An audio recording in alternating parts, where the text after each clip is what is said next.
Hey folks, Anthony from FLX Adventures, March 26th.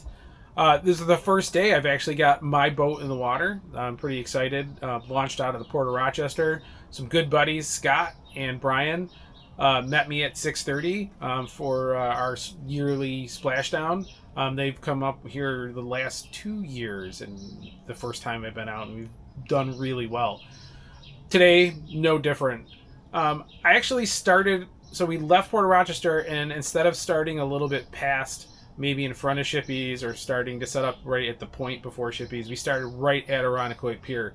And I'm going to tell you that east wind just packed them in that little bay between the pier and the point. Between the pier and Shippies, they're just jammed in there. We marked tons of fish, a lot of good quality fish. So our first pass through there, we were probably, between the pier and Shippies, we probably had 10 in the boat. Between Shippies and Webster, we got probably another 10 in the boat. We probably could have put out any lure, and they probably would have caught fish. Maybe.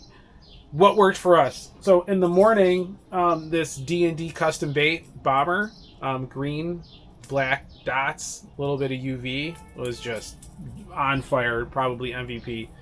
We actually could not keep this in the water. We would put it out and clip a board, and before we clip the board, a fish would be on there. It was a riot.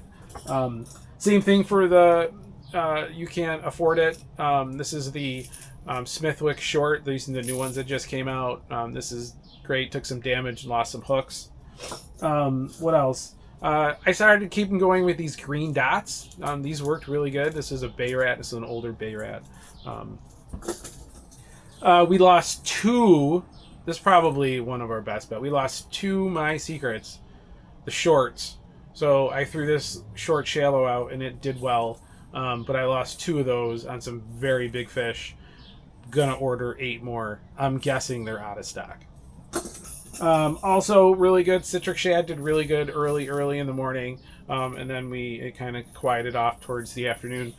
So the afternoon was interesting, right? The afternoon, for whatever reason, it kind of clouded up, and the colors changed, which, again, they always do, right? We fished in the morning. It was super sunny, lots of sun, and then it kind of got overcast, and, the fishing was great, but they wanted some different stuff.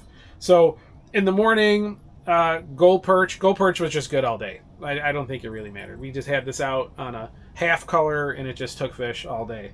I had this out. This probably took 2 of our biggest fish. I don't know what this is. But David Twilliger from the FLTA turned me onto this when we were fishing a Canandaigua tournament. See, it's taken some damage. So this I have like a 30-foot weighted steel, right? 30 feet, it drops about 6 feet, right? So this was awesome. And then on the diver, I had the green glow dolphin, UV, so UV glow dolphin. This took probably actually the last 2 hours, it took 4 or 5 fish. The diver was quiet until like later in the day, which I don't know.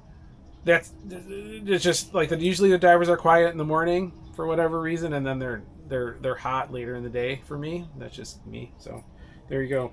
All right, that's my report. Hopefully it helps you catch some fish. The fishing looks great.